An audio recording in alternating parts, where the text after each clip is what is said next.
Halo,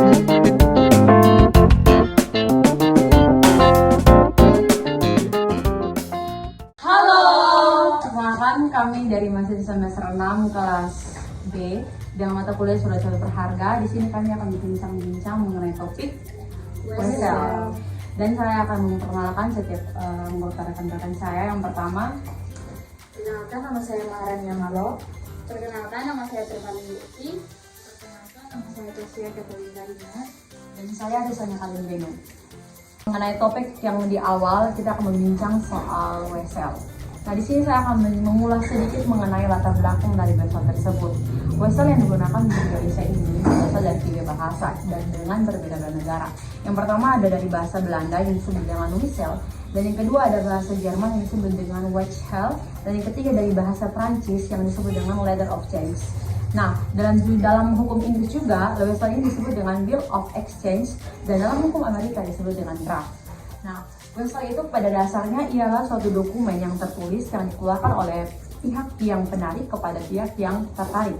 Nah, Wesel ini juga digunakan sebagai alat pembayaran yang sah dan dapat ditransfer dari salah satu pihak ke pihak yang lain. Dan bisa dikatakan juga Wesel ini sebagai bentuk pembayaran dalam. Penarik juga adalah kreditor atau pihak yang memiliki klaim terhadap pembayaran dari pihak lain yang disebut dengan tertarik. Nah, penarikan menginstruksikan tertarik untuk melakukan pembayaran kepada pihak penerima pada tanggal jatuh tempo yang ditentukan dalam Wesel. Yang kedua ada tertarik. Nah, tertarik adalah pihak yang ditunjukkan dalam Wesel untuk melakukan pembayaran kepada penarik atau pihak ketiga yang ditunjuk oleh penarik. Yang ketiga penerima.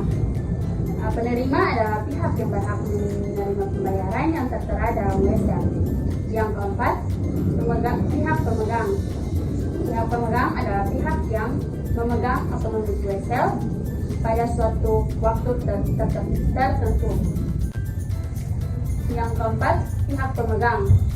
Pihak pemegang adalah pihak yang memegang atau memiliki Wesel pada suatu waktu tertentu. Pemegang dapat berupa penerima yang asli atau pihak ketiga yang mendapatkan Wesel melalui pengalihan dan pemegang sebelumnya. Dalam hubungan hukum antara pihak-pihak dalam Wesel, ada kewajiban pembayaran yang harus dipenuhi oleh tertarik kepada penarik atau penerima pada tanggal jatuh tempo yang ditentukan. Wesel diatur oleh hukum yang mengatur instrumen keuangan dan perdagangan seperti hukum dagang dan hukum perdata negara yang relevan. Pelanggaran kewajiban pembayaran Wesel dapat mengakibatkan tuntutan hukum dan sanksi kepada pihak yang tidak memenuhi kewajiban pembayaran. Oke, baik. Dari tadi sudah teman anggota saya sudah menjelaskan mengenai tentang pihak-pihak yang terkait dalam Wesel tersebut, yang penarik, tertarik, penerima, dan pemegang. Nah, setelah itu kita juga akan mau tahu soal syarat formal yang ada dalam Wesel tersebut. Maksudnya kayak sahnya satu Wesel itu seperti apa yang memiliki syarat. Mungkin teman-teman bisa menjelaskan mengenai syarat formal tersebut. Baik, terima kasih. Saya akan menjelaskan mengenai syarat formal Wesel, yakni syarat formal Wesel merujuk pada persyaratan yang harus dipenuhi agar sebuah Wesel dianggap sah dan dapat diterima secara hukum. Persyaratan formal ini ditetapkan dalam berbagai peraturan hukum dagang dan perdata di berbagai negara. Berikut ada beberapa syarat formal yang umumnya diperlukan dalam sebuah Wesel, yaitu yang pertama, istilah yang menunjukkan Wesel.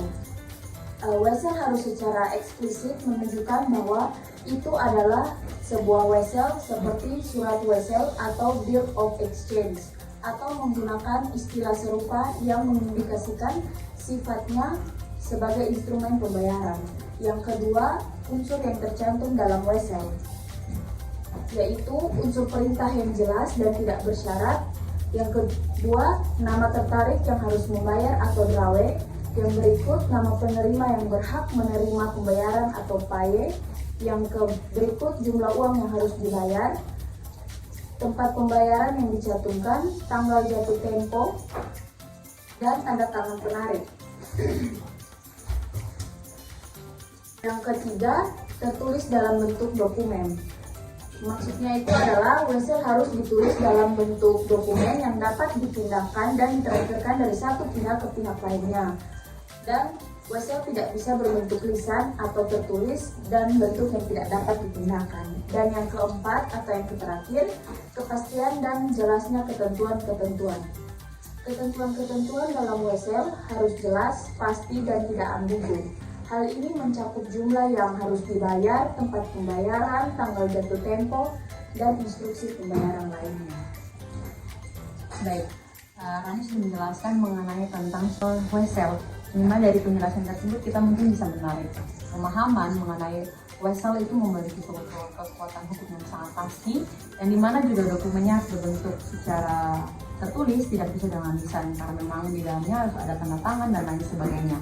Nah, selanjutnya juga saya ingin bertanya kepada Rani lagi mengenai pembagian wesel tersebut. Apakah itu hanya dipisah-pisahkan dengan pembagiannya tersendiri melalui pihak-pihak atau bagaimana? Mungkin Rani bisa menjelaskan tentang pembagian wesel. Oke, baik. Menurut pengertian yang saya ketahui, pembagian wesel dapat merujuk pada dua hal yang berbeda, tergantung kepada konteksnya. Dan penjelasan untuk wesel mempunyai dua pengertian, yaitu penjelasannya pembagian wesel berdasarkan fungsi, itu yang pertama. Yang tercakup wesel utama atau principal bill. Wesel utama adalah wesel yang diterbitkan oleh penarik dari penarik langsung kepada tertarik untuk pembayaran tertentu. Dan yang kedua, wesel pengganti atau substitutional bill, yaitu adalah wesel yang dikeluarkan sebagai pengganti atau penggantian terhadap wesel utama yang sudah ada.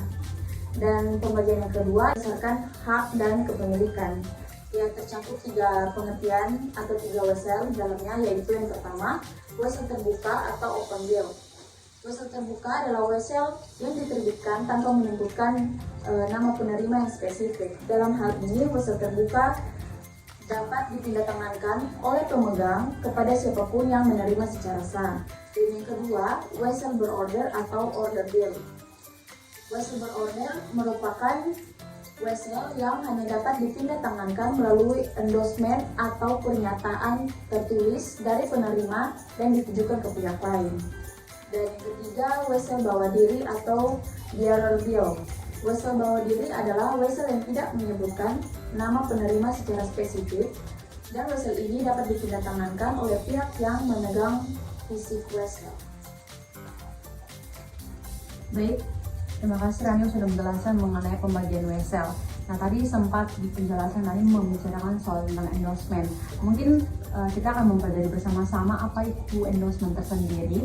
Saya ingin bertanya kepada teman saya Tasya, mungkin bisa menjelaskan apa itu endorsement secara yang Anda ketahui tersendiri. Baik, di sini saya akan menjelaskan tentang endorsement. Endorsement adalah suatu lembaga dalam bentuk wesel dengan mana hak tagih atau dari pemegang surat wesel dapat diperalihkan kepada pemegang berikutnya dengan cara sederhana, yaitu dengan menandatangani surat wesel tersebut oleh pemegangnya di belakang surat wesel tersebut. Endorsement berasal dari bahasa Prancis, yaitu endorsement, bahasa Inggrisnya endorsement, yang berarti pernyataan yang ditulis di belakang surat berharga. Dan kata endorse dari bahasa Prancis artinya belakang. Pernyataan itu maksudnya untuk memindahkan hak tagih. Kebiasaan yang berlaku di Prancis dahulu ialah menuliskan suatu pernyataan di belakang surat jika hak atas surat itu akan diperalihkan kepada orang lain.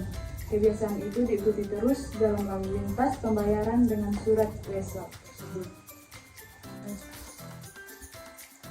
Baik, akseptasi wesel dalam pasal 120 sampai 128 adalah pernyataan dari tertarik atau tersangkut bahwa dia bersedia membayar wesel yang ditujukan kepadanya oleh penerbit wesel atau endorsan. Secara umum, akseptasi wesel berdasarkan pasal 120 sampai 128 KUHP ialah yang pertama, akseptasi dapat dimintakan atau ditawarkan pemegang atau oleh orang yang hanya menyimpannya saja kepada yang tersangkut. Dan yang kedua, Akseptasi wesel dapat diperoleh dengan cara berikut, yaitu penerbit atau endosan dapat menetapkan bahwa surat wesel itu harus dimintakan akseptasi tanpa atau dengan penetapan tenggang waktu. Yang ketiga, akseptasi wesel dapat diperoleh melalui pembuatan surat wesel sesudah penanggalan atau wesel sesudah penglihatan atau wesel sesudah penanggulangan. Dan yang keempat, akseptasi wesel dapat diperoleh melalui pembuatan surat wesel atas penglihatan yang pembayarannya dilakukan pada waktu yang diperlihatkan. Yang kelima, akseptasi wesel dapat diperoleh melalui Langsung proses. Yang kelima, akseptasi wesel dapat diperoleh melalui proses pengiriman surat wesel kepada yang tersangkut. Dan yang keenam, akseptasi wesel dapat dilakukan dengan tujuan untuk mempermudah proses pembayaran dan mengurangi pembiayaan pembayaran. Dia sama bawah. Oh, masih nggak saya itu sama bawah. Tagihan pembayaran ah. Lanjut ya. Bisa makin pegang. Saya kan kata-kata masih makin pegang. Ya kan, itu Sudah? Tambah gini aksep Bang. Ini surat advis ya. Sudah? Baik, terima kasih untuk Tasya yang sudah menjelaskan mengenai akseptasi dan juga endorsement terkait yang sudah dijelaskan tadi. Saya ingin juga bertanya terhadap teman saya mengenai surat-surat advis pada pasal 127 KUHD. Mungkin dia bisa menjelaskan pada pasal tersebut itu menjelaskan advis itu seperti apa. Baik, pada pasal 127 KUHD, surat advis itu adalah surat wesel yang diterbitkan oleh penarik surat wesel kepada tertarik untuk menyampaikan informasi yang mengenai surat wesel yang ditarik olehnya.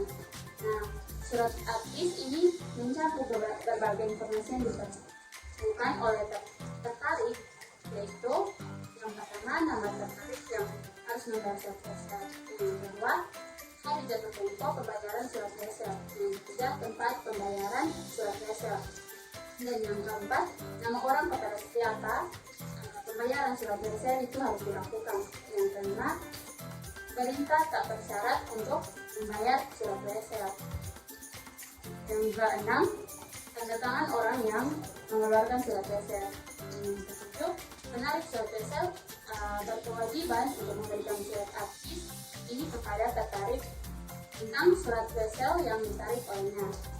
Yang ketujuh, surat advis ini bertujuan untuk memperoleh proses pembayaran surat wesel dan memastikan bahwa tertarik memiliki semua informasi yang diperlukan untuk melakukan pembayaran sesuai dengan perintah yang ada di surat wesel. Baik, terima kasih untuk yang menjelaskan. Berarti dalam surat advis ini yang terjelas oleh teman saya, ini adalah seperti surat di dalamnya yang diberikan daripada penarik pada si tertarik untuk dia mengetahui sebanyak informasi apakah tentang wesel tersebut di dalam advis ini, dan yang dijelaskan di beberapa poin oleh teman saya di dalamnya. Anggap saja ini sebagai mempromosikan atau memaparkan informasi-informasi mengenai wesel di dalam surat advis tersebut. Nah, saya juga ingin bertanya kepada teman saya mengenai afal atau jaminan berdasarkan pasal 129 sampai dengan 131 KUHD secara umum, dan mungkin akan dijelaskan oleh teman saya Rani dalam jaminan wesel tersebut. Mengenai afal atau jaminan pada pasal 129 sampai 131 KUHD. Afal adalah jenis surat berharga yang diterbitkan oleh pihak yang ingin menjamin bahwa pemegang surat wesel akan melakukan pembayaran sesuai dengan perintah yang ada di dalam surat wesel tersebut. Afal atau jaminan ini diterbitkan oleh pihak yang memiliki kewajiban atau kecukupan untuk melakukan pembayaran seperti pemegang wesel atau pihak yang menerima wesel. Dan aval atau jaminan diterbitkan dalam beberapa bentuk, seperti yang pertama, surat aval adalah surat yang diterbitkan oleh pihak yang ingin menjamin pembayaran. Yang kedua, surat jaminan adalah surat yang diterbitkan oleh pihak yang ingin menjamin pembayaran surat wesel yang diterbitkan oleh pihak lain. Dan yang ketiga, aval atau jaminan dapat digunakan untuk mempermudah proses pembayaran. Baik, tadi telah menjelaskan mengenai aval suatu jaminan dalam surat wesel tersebut. Nah, di mana aval itu juga bisa digunakan untuk proses memudahkan pembayaran sebagai jaminan juga terhadap pihak yang menerima. Dan berikutnya saya juga ingin bertanya terkait pembayaran dan hari bayar dalam wesel tersebut. Kapan dibayarnya dan hari kapan, mungkin bisa dijelaskan oleh Tasya mengenai pembayaran dan hari bayar. Pembayaran dan hari bayar dalam konteks wesel itu merujuk pada waktu dan cara pembayaran yang diatur dalam instrumen wesel.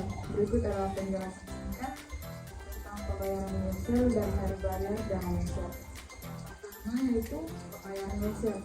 Wesel adalah instrumen pembayaran yang mengharuskan tertarik untuk membayar sejumlah uang kepada penerima sesuai dengan instruksi yang tercantum dalam wesel. Dan yang kedua yaitu hari bayar.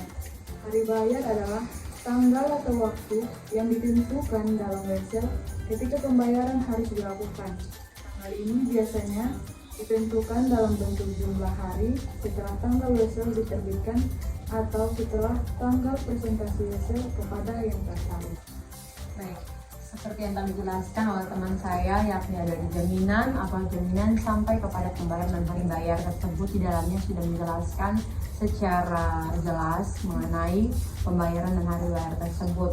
Nah, di sini juga saya ingin bertanya terkait tentang protes pada pasal 143 KUHD atau Kitab Undang-Undang Hukum Dagang.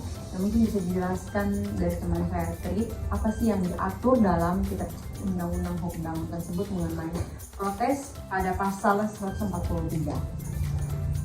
Protes pada pasal 143 KUHD atau Kitab Undang-Undang Hukum Dagang itu secara umum hanya mengatur tentang proses protes dalam konteks baik seperti yang sudah ada pada pasal 143 mengenai protes.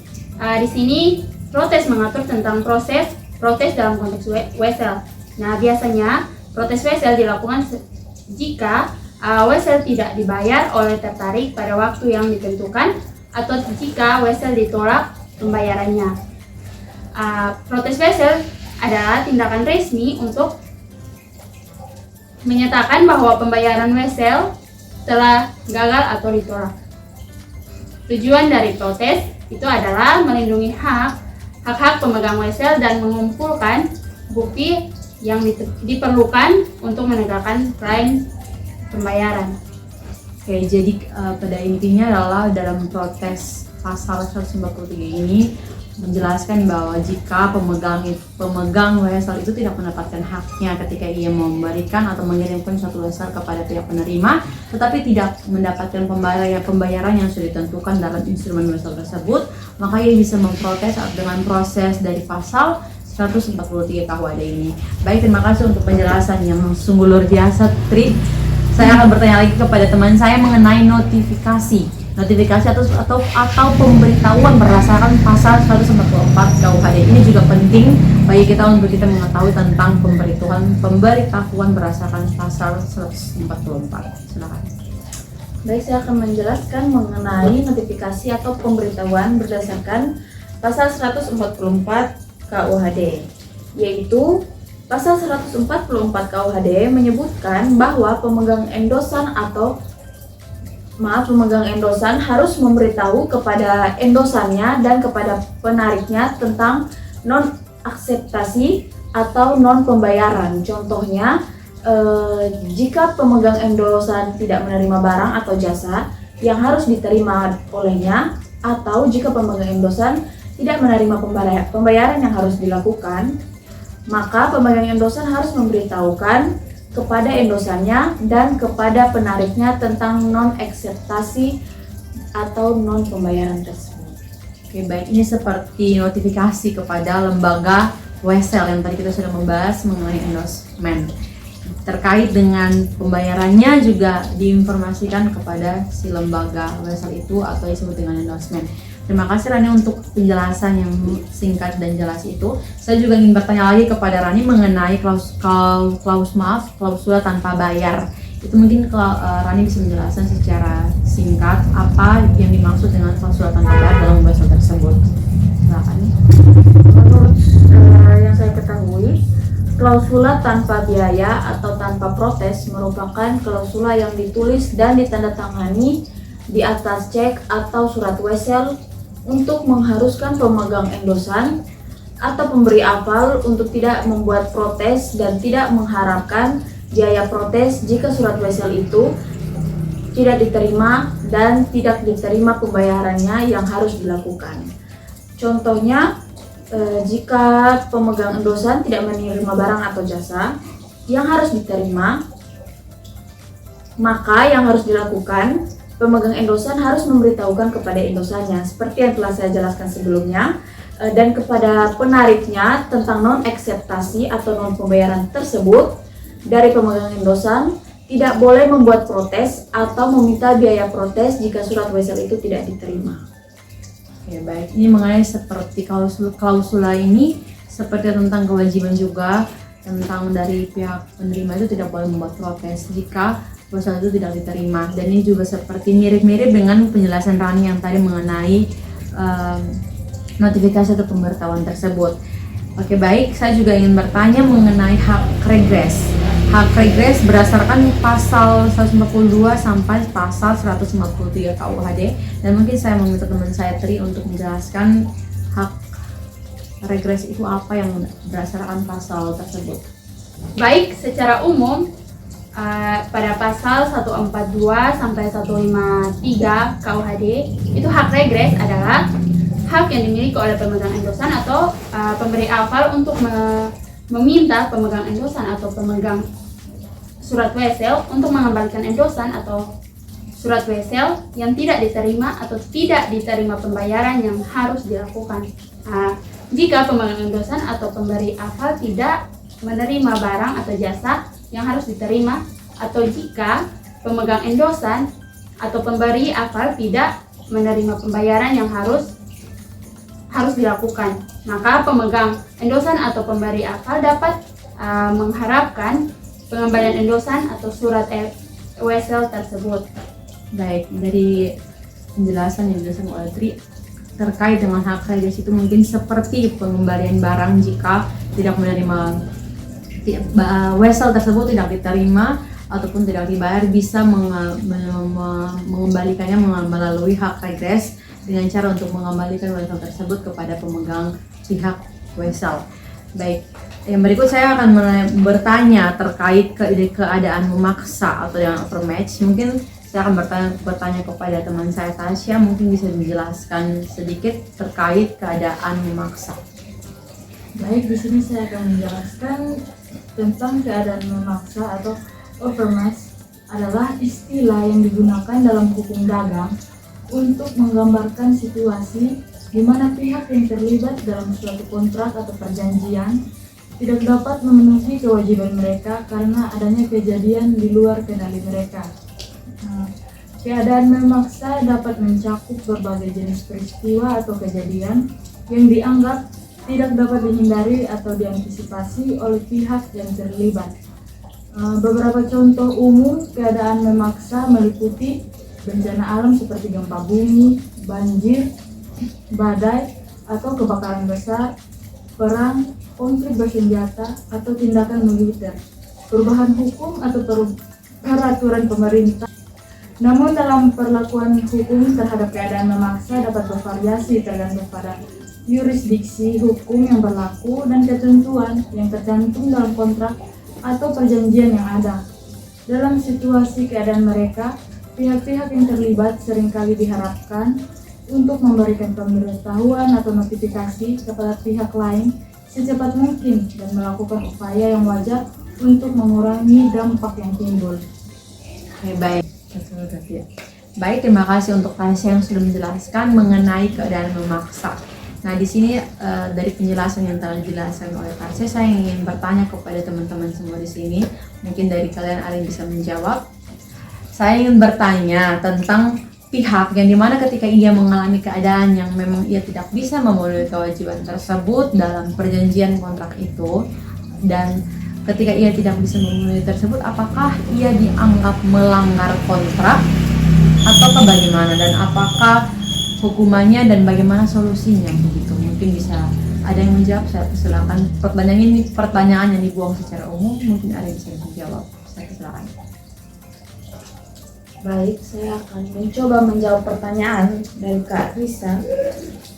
Menurut saya tidak, karena mereka juga mengalami hal yang tidak terduga atau yang tidak mereka rencanakan. Mengenai solusi tersebut, mungkin mereka bisa konsultasi kepada ahli hukum yang berwajib, yang lebih paham mengenai hak dan kewajiban dalam suatu perjanjian kontrak, dan tindakan tersebut dapat diambil sesuai dengan yurisdiksi hukum yang berlaku dalam kontrak yang ada. Oke, terima kasih untuk jawaban yang tepat sekali daripada Rani. Berarti dari kita bisa menarik kesimpulan bahwa seseorang yang mengalami keadaan tersebut, keadaan yang susah dalam setiap keadaan yang alami, ketika ia tidak bisa memenuhi kewajibannya, mungkin bisa ditoleransi dalam suatu perjanjian kontrak di dalamnya dengan berkonsultasi mungkin dengan para ahli hukum yang mengerti mengenai hak dan kewajiban dalam perjanjian kontrak. Kembali lagi, saya ingin bertanya lagi mengenai intervensi atau penyalaan atau pengantaran berdasarkan pasal 154 sampai pasal 162 Kitab Undang-Undang Hukum Dagang. Dan mungkin ini saya ingin mempertanyakan kepada Rani, mungkin Rani bisa menjelaskan secara singkat saja terkait intervensi tersebut. Baik, menurut saya mengenai intervensi atau penyalaan atau pengantaran berdasarkan pasal 154 sampai dengan 162 KUHD, apabila wesel tersebut telah diakseptasi tersangkut, maka akan menambah lancarnya peredaran wesel karena adanya jaminan. Akan adanya kepastian bahwa tersangkut tahu akseptasi akan membayar wesel tersebut, dan sebaliknya apabila terjadi penolakan akseptasi atau non-akseptasi, maka akan menurunkan kepercayaan atas wesel tersebut sehingga tidak akan terjadi lancarnya peredarannya. Untuk mencegah menurunkan nilai wesel dengan maksud yang orang lain di luar tersangkut atau pihak ketiga yang bersedia mengakseптasi dan membayar wesel tersebut, tindakan pihak ketiga disebut intervensi atau penyalaan. Orang yang melakukan intervensi atau penyalaan itu disebut dengan penyelah atau intervention atau intervener. Adapun orang yang dapat menyela atau menjadi penyala tersebut berdasarkan pasal 154 ayat 1 KUHD adalah penerbit, endosan, dan avalis. Dan beberapa intervensi yang dapat dilakukan pihak ketiga itu berdasarkan alasan atau tujuan, yakni agar debitur wajib regres terhindar dari tuntutan regres dari pemegang wesel, dan yang kedua mempertinggi atau menaikkan nilai kepercayaan terhadap bersangkutan sehingga peredaran tetap berjalan lancar. Terima kasih untuk Rani yang sudah menjelaskan secara singkat terkait intervensi, penyalaan dan sebagainya, dan juga tadi dijelaskan terkait intervensi itu dilakukan oleh beberapa pihak, yang penerbit, endorsement, dan avalis. Nah, kita akan beralih lagi kepada lembaran turunan dan wesel. Ini mungkin saya akan bertanya kepada teman saya Tri, mungkin bisa menjelaskan lebih singkat terkait lembaran turunan dan wesel yang Anda ketahui. Silakan. Baik, yang pertama lembaran wesel. Nah, lembaran wesel adalah lembar yang digunakan untuk menulis informasi mengenai pemegang, endosan, atau pemberi apa. Yang kedua, turunan wesel. Turunan wesel adalah wesel yang diberikan oleh pihak yang ditunjukkan untuk menerima uang kepada pemegang endosan atau pemberi apa. Nah, yang ketiga, wesel yang hilang. Wesel yang hilang adalah wesel yang tidak dapat ditemukan atau tidak dapat digunakan untuk membayar uang yang harus dibayar. Baik, terima kasih untuk penjelasan yang singkat tersebut yang sudah dijelaskan oleh teman saya Tri. Kita bisa mengetahui ada 3 bagian dalam lembaran tersebut. Ada lembaran wesel, turunan wesel, dan wesel yang hilang. Dan seperti kita ketahui bahwa segala hal pasti ada batas kadaluarsanya, termasuk dengan surat wesel tersebut. Ada juga batas kadaluarsanya. Mungkin teman saya Tasya bisa menjelaskan terkait dengan kadaluarsa surat wesel.